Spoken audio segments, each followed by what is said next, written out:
성경 말씀 보시겠습니다. 오늘 은혜 받을 말씀은 사도행전 8장 26절 말씀부터 40절까지입니다. 신약 성경 201페이지에 있는 말씀 사도행전 8장 사도행전 8장 26절 말씀부터 40절까지 우리 다 같이 함께 말씀을 한 목소리로 읽도록 하겠습니다. 다 같이 읽겠습니다. 시작. 주의 사자가 빌립에게 말하여 이르되 일어나서 남쪽으로 향하여 예루살렘에서 가사로 내려가는 길까지 가라 하니 그 길은 광야라. 일어나 가서 보니 에디오피아 사람 곧 에디오피아 여왕 간다게의 모든 국고를 맡은 관리인 네시가 예배하러 예루살렘에 왔다가 돌아가는데 수레를 타고 선지자 이사야의 글을 읽더라. 성령이 빌립도로 이르되 이 수레로 가까이 나가라 하시거늘 빌립이 달려가서 선지자 이사야의 글을 읽는 것을 듣고 말하되 읽는 것을 깨닫느냐? 대답하되 지도해 주는 사람이 없으니 어찌 깨달을 수 있느냐 하고 빌립을 청하여 수레에 올라 같이 앉으라 하니라. 읽는 성경 구절은 이것이니 일렀으되 그가 도살자에게로 가는 양과 같이 끌려갔고 털 깎는 자 앞에 있는 어린 양이 조용함과 같이 그의 입을 열지 아니하였도다. 그가 굴욕을 당했을 때 공정한 재판도 받지 못하였으니 누가 그의 세대를 말하리요? 그의 생명이 땅에서 빼앗김이로다 하였거늘 그 네시가 빌립에게 말하되 청컨대 내가 묻노니 선지자가 이 말한 것이 누구를 가리킴이냐? 자기를 가리킴이냐 타인을 가리킴이냐. 빌립이 입을 열어 이 글에서 시작하여 예수를 가르쳐 복음을 전하니 길 가다가 물 있는 곳에 이르러 그 네시가 말하되 보라 물이 있으니 내가 세례를 받음에 무슨 꺼리낌이 있느냐.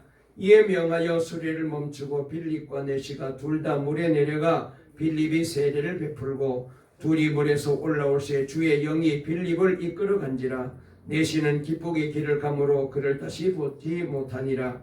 빌립은 아소도에 나타나 여러 성을 지나다니며 복음을 전하고 가이사랴에 이르니라. 아멘. 할렐루야. 오늘 이 성령 강림절에 우리 하나님께서 저와 우리 동학교 모든 성도들에게 또 우리 교회에 다시 한번 성령 충만을 부어주실 줄로 믿습니다. 우리 앞뒤 좌우에 있는 분 가만히 인사하실까요? 성령 충만 받으세요. 성령님이 우리와 함께 하십니다. 다시 한번요. 날마다 기쁘게 주와 동행하세요. 지난 주일날 우리가 간증이 있는 삶을 살자라는 말씀을 드렸는데 다시 한번 인사하실까요? 늘 간증이 넘치시기 바랍니다. 할렐루야.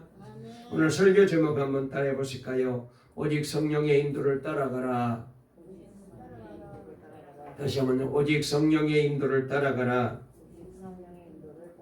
오늘 이 제목으로 말씀을 전할 때에 하나님께서 말씀 듣는 중에 여러분의 마음속에 성령의 불이 임하고 은혜가 임하고 다시 한번 하나님이 우리를 영적으로 변화시켜 주시는 복된 예배가 될 줄로 믿습니다.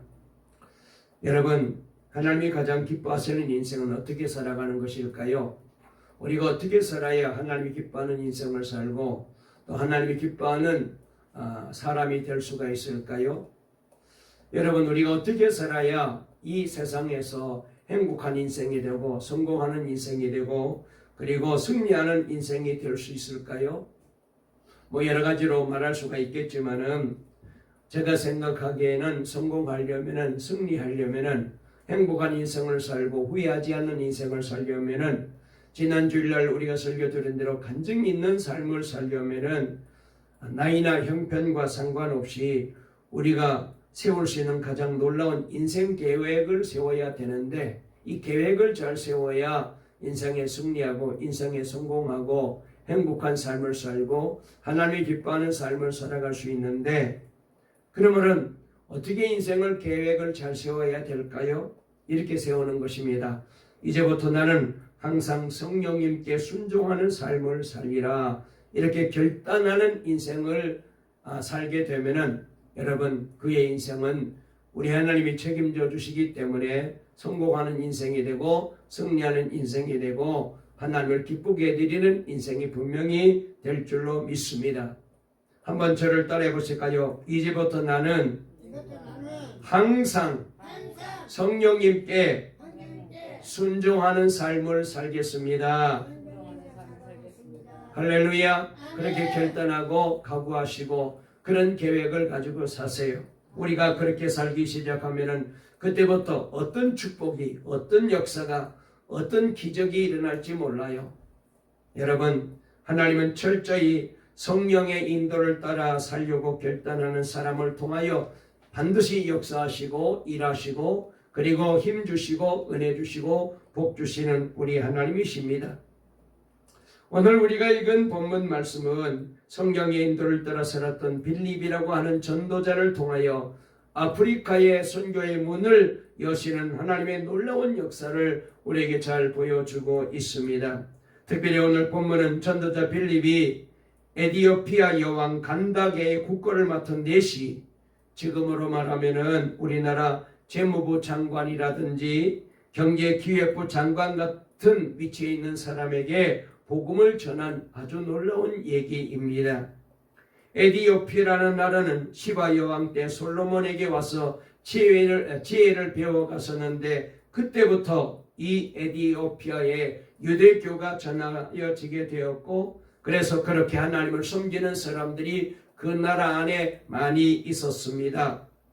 아마 이 사람도 유대교 신자였던 것 같아요. 그래서 나라의 고위 관리이고 나라의 재정을 맡은 이 사람도 유대인이기 때문에 6월절 명절을 지키려고 에티오피아에서 예루살렘까지 왔다가 이제 명절을 잘 지키고 6월절 명절을 지내고 다시 에티오피아로 가는 길이었어요.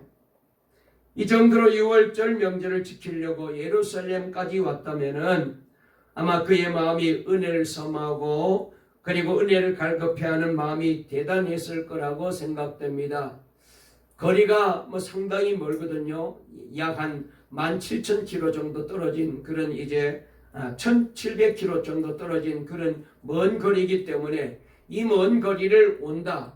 지금같이 비행기를 타면야 쉽게 올 수 있지만 그때는 그저 걸어서 와야 되고 좀 이제 높은 사람은 마차를 타고 오는 길밖에 없는데 아마 이번도 마차를 타고 왔으니까 상당한 먼 길을 왔을 거라고 생각이 됩니다.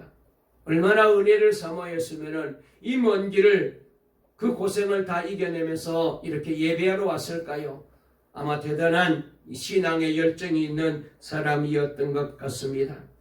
자, 이런 사모함을 가지고 6월절 명절을 지키러 온 이 사람을 우리의 하나님, 성령 하나님께서 그 마음을 모르실 리가 없죠. 그래서 하나님께서는 이 사람을 통하여 아프리카 선교의 문을 열리라 계획을 세우고 계셨습니다. 그래서 때가 되매 전도자 빌립을 이 에티오피아 내시가 가는 길목으로 인도해 주신 거예요. 이때 빌립은 성령 충만한 사람이었고 항상 성령님의 인도하심을 따라 사는 사람이었습니다.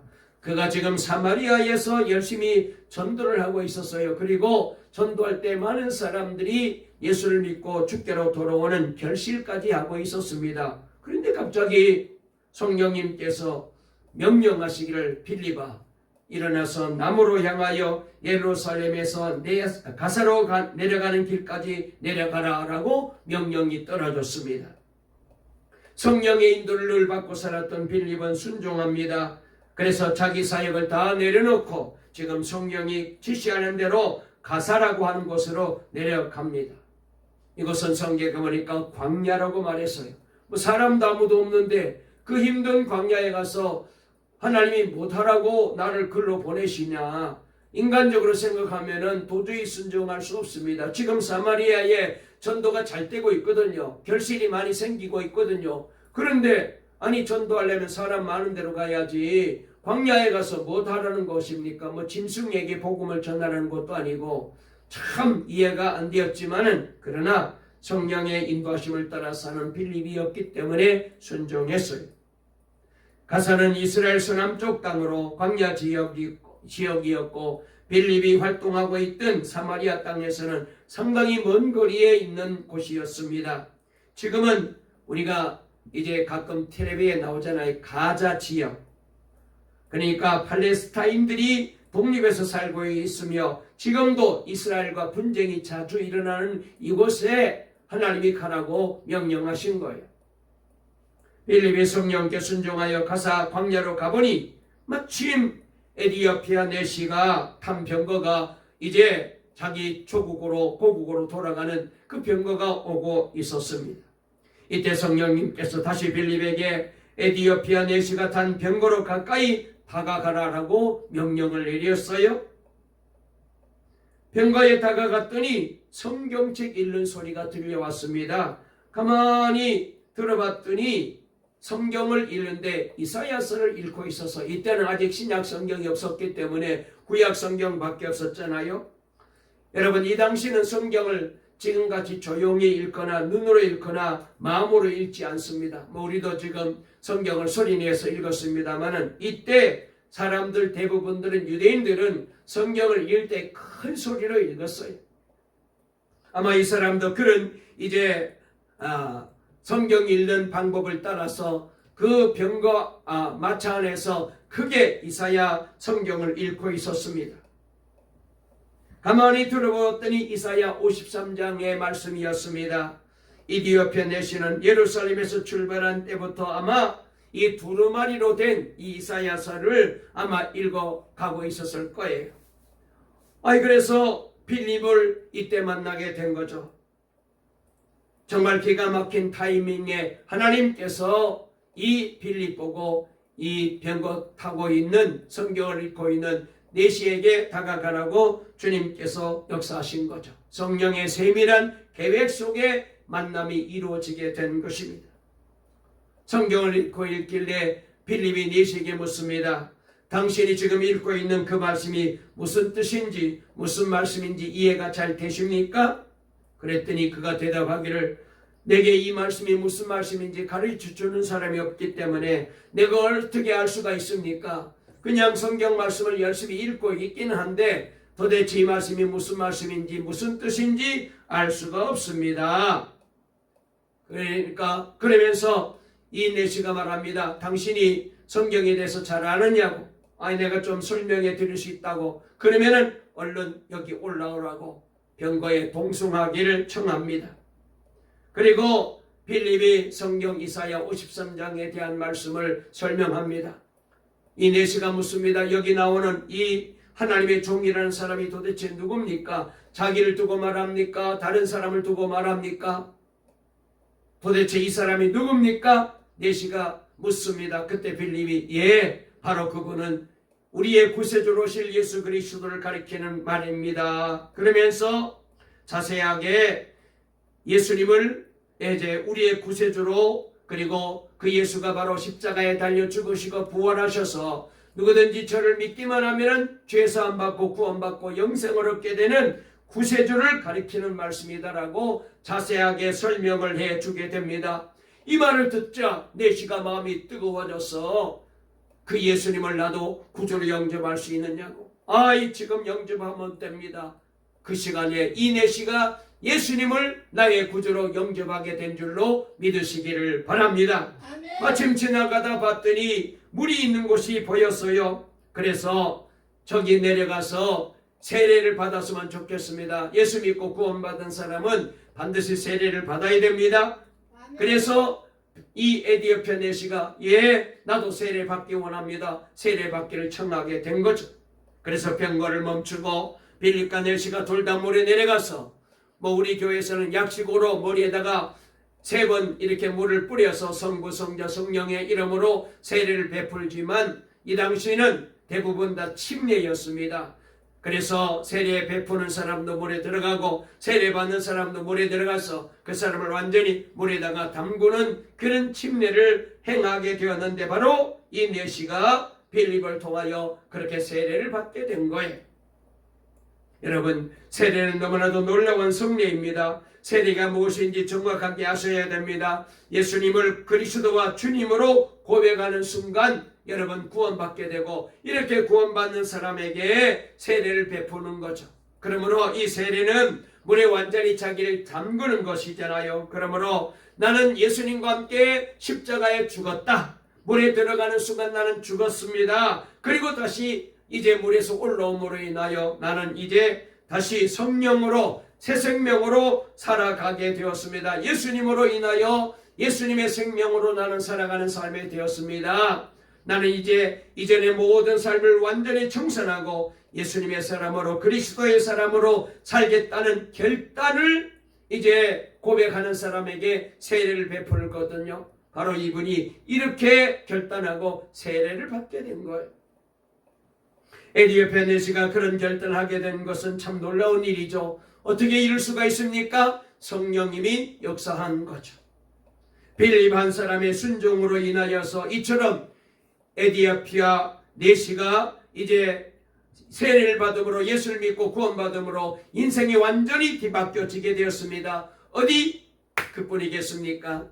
여러분, 이분이 돌아가서 자기의 가족들에게 다 예수를 전하여서 그 가족들이 다 구원받게 되었고, 그리고 이 사람의 신분이 상당하잖아요. 그렇습니다. 그냥 보통 내시가 아니고 국고를 맡은 내시입니다. 대단한 권세가 있는 사람입니다. 그래서 이 사람이 자기 주변에 있는 사람들에게 복음을 전하고 예수를 전하여 그들도 예수를 믿게 되었고, 그리하여 그 나라와 그리고 나중에 이 놀라운 이 복음이 이 에디오피아를 통하여서 아프리카 전 대륙에 놀라운 복음을 전하는 계기가 되어서 아프리카 대륙이 구원받게 되는 기적 같은 역사가 일어나게 되어서 영적인 지도를 바꿔놓은 거예요.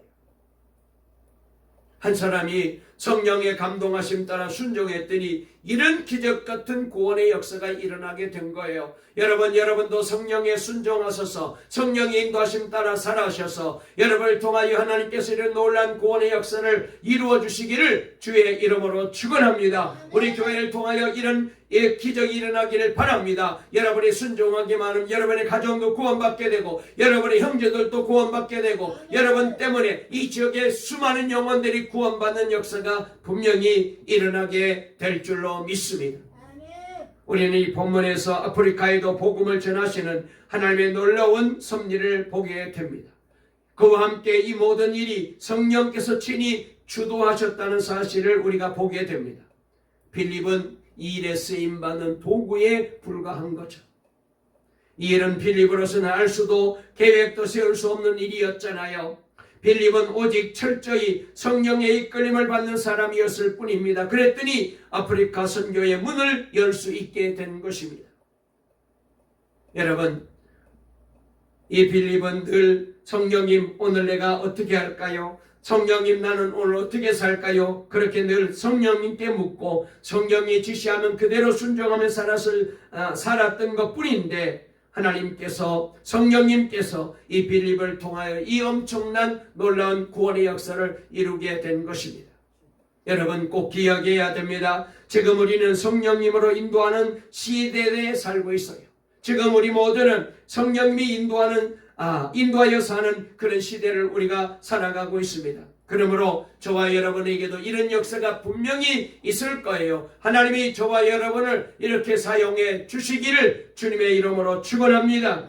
요한복음 16장 13절부터 14절에 보니까 그러나 진리의 성령이 오시면 그가 너희를 모든 진리 가운데로 인도하시리니 그가 스스로 말하지 않고 오직 들은 것을 말하며 장래 일을 너희에게 알리시리라. 그가 내 영광을 나타내리니 내 것을 가지고 너에게 알리겠음이라 라고 말씀하셨습니다. 성령님은 여기 말씀을 통하여 분명히 약속하시기를 우리를 통해서 역사를 이루신대요. 그렇습니다. 여기에는 바로 저와 여러분도 해당되고 우리 교회도 해당되는 거예요. 저와 여러분 모두가 성령님의 귀한 도구로 쓰임받고 빌립처럼 쓰임받아서 그래서 여러분 때문에 한 영혼이 주께로 돌아오고 한 가정이 구원받고 한 지역이 변화되고 한 나라를 살리는 이 귀한 역사를 이루시기를 주의 이름으로 축원합니다. 그래서 우리 교회가 선교사님을 많이 파송하고 후원하고 지금도 기도하고 있잖아요. 선교사님들도 그렇습니다. 자기의 의지로 선교지에 가는 게 아니고 성령님의 인도를 따라서 선교지에 가서 사역을 하게 되는 거죠. 저는 많은 선교사님들을 만나면서 선교사님을 통해서 일하시는 주님의 간증을 듣고 큰 은혜를 받을 때가 많이 있어요. 태국에서 귀하게 사역하시는 선교사님은 간증하시기를 나는 성령께서 일하시는 대로 따라간 것뿐입니다. 내가 가기 전에 미리 성령께서 많은 일을 해 놓으셨습니다. 나는 성령께 순종하여 말하라면 말하고 가려면 가고 했습니다. 저는 주님 가신 길에 나도 간다 이런 자세로 그저 순종하며 살았습니다. 그렇게 살았더니 하나님이 자신을 통하여 태국에 복음을 전하고 교회를 세우고 영혼을 구원하는 기적을 이루시더라는 거예요. 필리핀에 빈민촌 선교를 하시는 선교사님이 계신데 이분은 고등학교 때부터 교회를 나가게 되었대요. 맨 처음에 교회 나가게 된 이유가 교회 가면은 여학생을 사귈 수 있다는 친구의 말을 듣고 그래서 여학생 사귀려고 교회 갔는데 여학생은 만나지 못하고 예수님을 만나서 은혜 받고 변화돼서 이분이 목사님이 된 거예요. 목사가 되어 처음 간 곳이 경남 의령에 있는 종합복지관이었는데 8년 동안 무연교자 장례식만 계속 치르고 시신염도 수십 구를 염을 했답니다. 수백 구를. 그래서 하나님 왜 나는 결혼식 주례는 한 번도 못하고 늘 장례식만 치르는 목사가 되었습니까? 막 그런 원망 아닌 원망이 입에서 터져 나올 때도 있었다고 합니다. 그러다가 꿈꾸던 미국 목회길이 열려가지고 그래서 미국으로 목회하러 가기 전에 친구들과 필리핀에 여행을 갔대요. 갔는데 우연히 빈민촌을 둘러보다가 거기서 하나님의 부르심을 받은 거예요. 네가 여기 와서 저 영혼들을 도와라. 그래서 이분이 이 하나님의 성령의 부르심을 받고 그리고는 필리핀의 선교사가 되어서 가신 거예요. 미국 포기하고. 필리핀 빈민촌에 갔더니 한국 선교사님이 왔다고 하니까 구제품 달라고 사람들이 몇백 명씩 모여들더랍니다. 그때 성령님께서 얘야 너는 저들에게 물질로 돕는 것이 아니라 복음과 말씀으로 저들을 도우고 가르쳐라. 그래서 구제품을 달라는 그들의 요구를 거절하고 그리고 예수님의 복음을 전했더니 다 침뱉고 교회를 안 나오더랍니다. 그런 그들을 보면서 참 마음이 안타까웠대요. 그런데 그 마을에 가난한 집에 장례가 났는데 천주교에서도 장례를 안 치러주고 그래서 장례 치러줄 사람이 없다고 자신에게 장례를 한번 치러줄 수 있겠느냐고 청이 들어왔대요. 그래서 이제까지 저기 의령복지관에서 장례식만 수백 번 치렀던 사람인데 영까지 하는 재주까지 챙겨서 어떤 장의사보다 더 잘하니까 제가 해드리겠다고. 그래서 정말로 잘 장례식을 치르고 장례예배를 잘 이제 드려주었더니 그 가족들이 감동받고 그때부터 교회 나오기 시작하면서 소문이 나가지고 한 가정 그 마을에 있는 사람들이 교회 나오기 시작해서 그 마을 전체가 다 구원받고 지금 교회에 나오고 있다는 거예요. 할렐루야. 성령님이 하시면 되는 거예요. 성령님이 순종하시는 대로 살면 되는 거예요.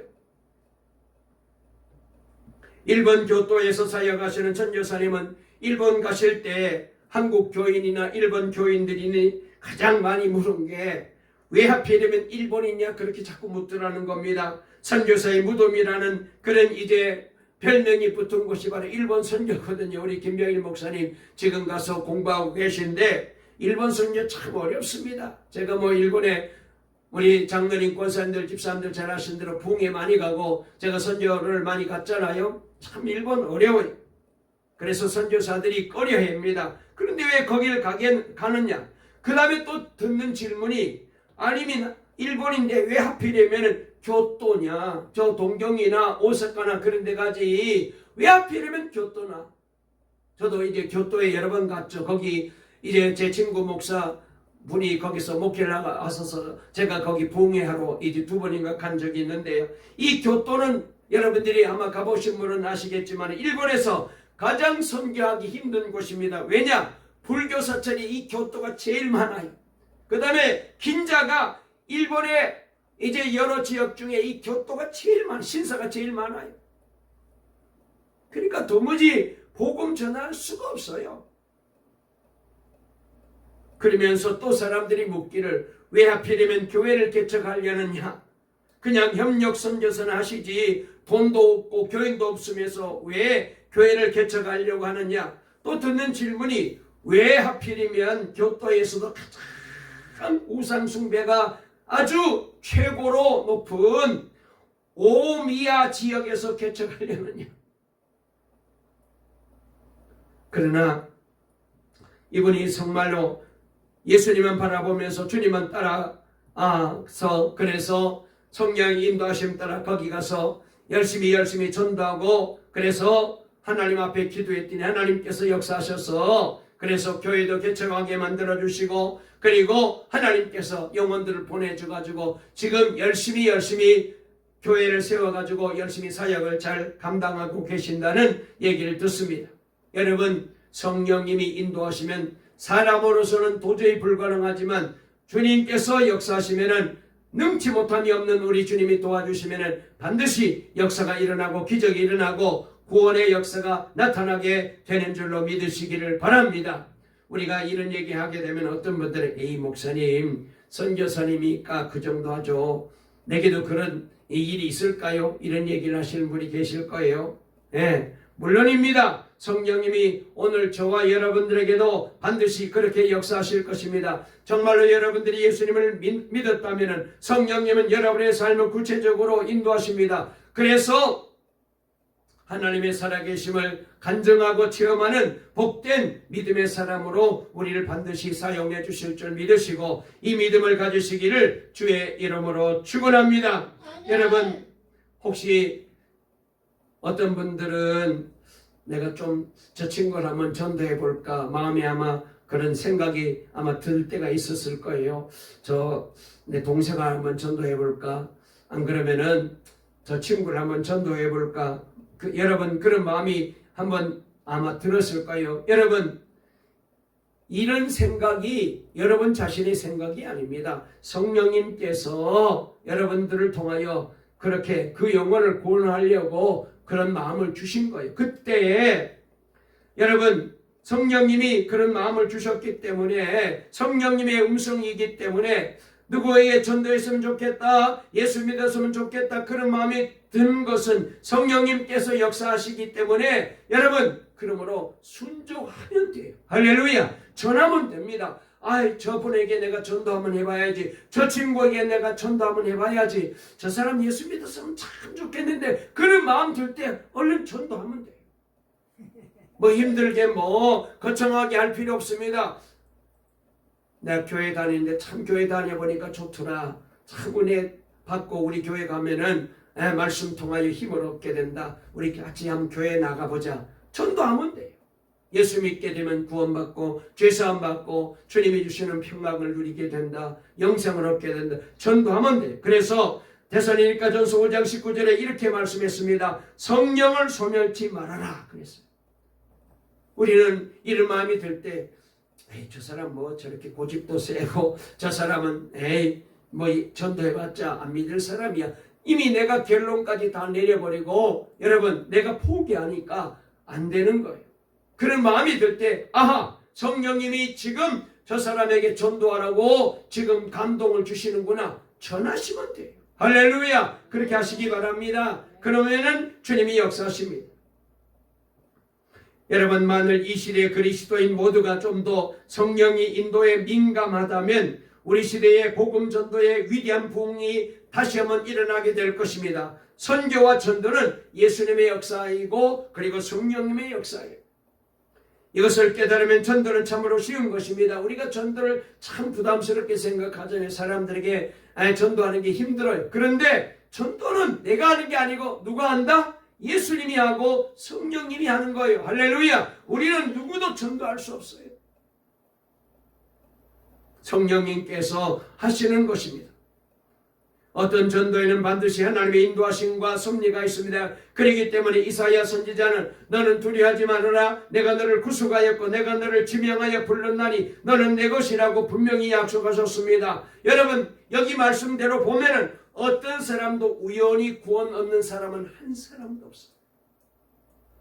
여러분 중에 어떤 분은 하나님이 자신을 모를 거라고 생각할지도 몰라요. 하나님이 잊으셨다라고 생각할지도 몰라요. 그렇지 않습니다. 하나님은 저 여러분들을 다 알고 계십니다. 우리가 이렇게 예수 믿고 구원받는 것 우연히 된 게 아니에요.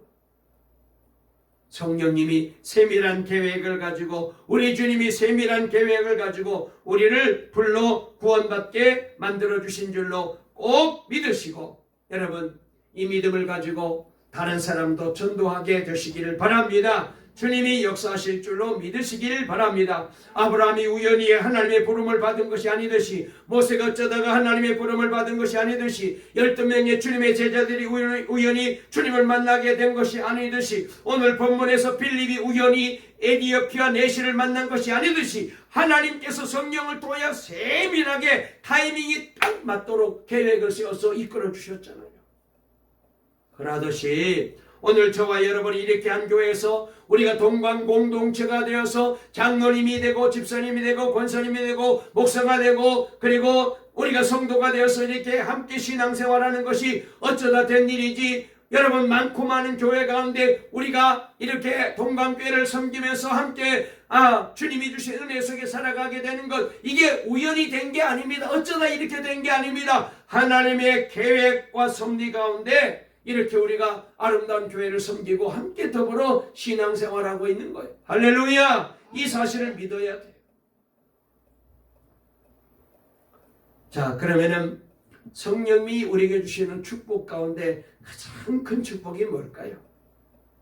한마디로 여러 가지 말할 수 있겠지만 제일 가장 귀한 축복은 성령님의 인도를 받는 것. 매일매일 순간순간 성령의 권능도 귀하고 성령의 감동도 귀하지만 그보다 더 귀한 것은 늘 성령의 인도를 받는 거예요.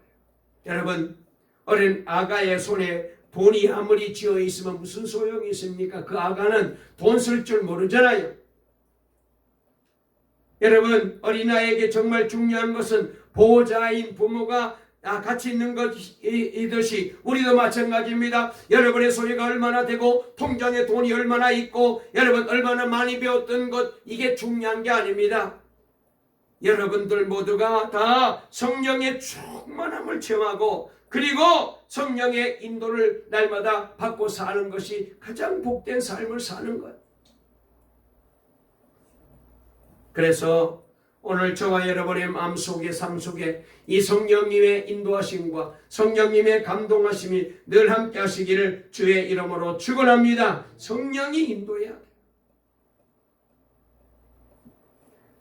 이집트 곱트 교회 대주교인 파더 자카리아라는 분이 계셔요. 이분은 지금 이슬람권에서 가장 복음적인 영향력을 행사하시는 그런 귀한 한 분으로 주목받고 있는데요. 그의 이분이 위성방송을 운영하시는데 한 손에는 성경과 한 손에는 코란을 들고 이 둘을 비교하면서 이슬람에게 복음을 전하는데, 이 방송을 보고 많은 이슬람 교도들이 기독교로 개종하고 있다고 합니다. 접속자만 매일 60만 명이 넘는데요. 엄청나죠? 그러니까 이만큼 이 모슬렘들이 진정한 복음에 목말라 있다고 얘기할 수 있습니다. 그러니까 이슬람이 그냥 가만히 보고만 있겠어요? 과격 이슬람 단체에서 그에게 공개적인 현상금 1억 달러를 걸었어요. 저 사람을 죽이면은 1억을 주겠다고. 1억 달러를 주겠다고.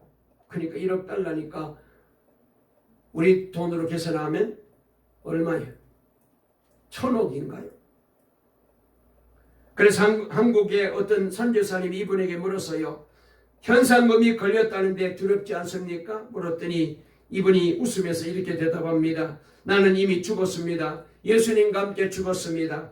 이제 내가 사는 것은 매일매일 매 순간 예수님의 생명으로 사는 것이고 성령의 인도하심으로 사는 것인데, 그래서 나는 예수님께서 나를 통하여 일하시는 것을 늘 이제 기쁘게 생각합니다. 저는 늘 주님의 인도를 받고 살아가고 있습니다라고 고백하면서 전혀 두려워하지 않고 지금도 담대하게 이슬람권의 복음을 전하고 있다고 합니다. 여러분, 성령의 인도를 받게 되면 이렇게 담대해지죠. 두렵지가 않아요.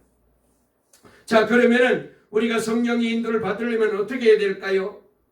첫째는 내가 예수님을 영접하기 이전에 알고 있던 모든 익숙한 것을 버려야 돼. 한번 따라해 보실까요? 성령님의 인도를 받으려면 과거의 습관을 버려야 된다. 왜 그래야 됩니까? 정확한 이유가 요한복음 10장 8절부터 10절에 나와 있어요. 나보다 먼저 온 자는 다 절도여 강도니 양들이 듣지 아니하였느니라. 내가 문이니 누구든지 나로 말미암아 들어가면 구원을 받고 또는 들어가며 나오며 꼴을 얻으리니 도둑이 오는 것은 도둑질하고 죽이고 멸망시키려는 것뿐이요 내가 온 것은 양으로 생명을 얻게 하고 더 풍성히 얻게 하려는 것이라 그랬어요. 여기 말씀에 보게 되면은 예수님보다 먼저 온 것은 도둑이고 강도래요. 그러니까 여러분 내 마음속에 예수님이 들어와야 되는데 예수님 전에 와 있는 것은 다 강도고 절도입니다. 다시 말해서 마귀가 우리 안에 들어와 있는 거예요. 예수님 이전에 내가 살던 삶은 죄의 삶이고 마귀가 주인으로 했던 삶입니다. 그렇기 때문에 예수님을 영접하면 여러분 이 모든 과거의 습관은 다 버려야 돼요. 그래야 성령님이 내 안에서 나를 인도하실 수가 있어요. 익숙한 길에서 떠나야 돼요. 내가 알던 모든 삶의 방식을 버려야 됩니다. 내가 알던 모든 익숙한 생각에서 떠나야 돼요. 나에 대한 생각, 가족에 대한 생각, 일에 대한 생각, 가정에 대한 생각, 행복에 대한 생각 등등 이전에 내 마음에 품었던 모든 생각에서 떠나야 돼요. 이 모든 생각은 절도와 강도가 내 마음에 심어놓은 것이거든요. 그들이 그런 것들을 내 마음에 심어놓은 것은 간단합니다. 내 삶을 도둑질하고 죽이고 멸망시키려고.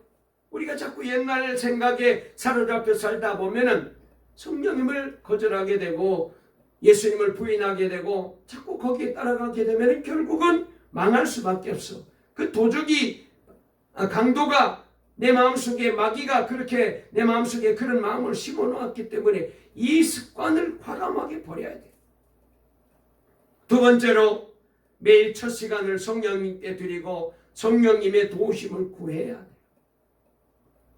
익숙한 길에서 떠나기로 작정했다면 우리는 이제 매일매일 삶을 우리 주님이 인도하시는 삶을 살아야 되는데 그러므로 그렇게 살려면은 첫 시간을 성령님께 드려야 돼요. 주님 앞에 나와서 기도하고 주님과 교제해야 돼요. 여러분 우리에게는 항상 안내자가 필요하잖아요. 우리의 안내자가 바로 성령님이십니다. 그러므로 우리가 성령님을 매일매일 아침에 만나서 오늘 또 성령님 나를 인도해 주세요. 누구를 만나든지 어딜 가든지 성령님이 기뻐하는 삶을 살기 원합니다. 성령님이 기뻐하는 하루가 되기를 원합니다. 성령님의 마음을 이제 기쁘게 해드리기 원합니다. 성령님의 마음을 이제 슬프게 하거나 성령님의 마음을 아프게 하지 않게 하시고 날마다 주님 나와 동행해 주세요. 그렇게 시간을 드리고 성령님을 모시고 하루를 살아야 돼요. 그리고 마지막으로 규칙적으로 성경을 읽고 그 속에서 성령님께서 나에게 하시는 말씀을 들어야 돼요. 성경은 내 인생에 대한 유일한 설명서이기 때문에 이 귀한 하나님의 말씀을 통해서만이 우리는 성령의 음성을 들을 수가 있습니다. 말씀을 마치려고 합니다. 여러분이 지금 어떻게 살고 있는지 오늘 말씀을 통하여 다시 한번 우리의 삶을 바꿔야 됩니다. 성령의 인도를 받아야 돼요. 주님이 역사하시면 어떤 기적이 일어나고 어떤 축복이 올지 몰라요. 그러기 위해서는 여러분 우리도 다시 한번 성령님의 인도를 받고 살도록 하기 위해서 내가 이전까지 살았던 모든 생각과 삶의 방식을 바꾸시고 성령님께 나를 맡기셔야 돼요. 그리고 하루의 첫 시간을 먼저 성령님과 만나는 시간으로 정하셔야 돼요. 주님 앞에 나와서 기도하고 그리고 날마다 이 성경 말씀을 통하여 그래서 주님의 음성을 들어야 돼요.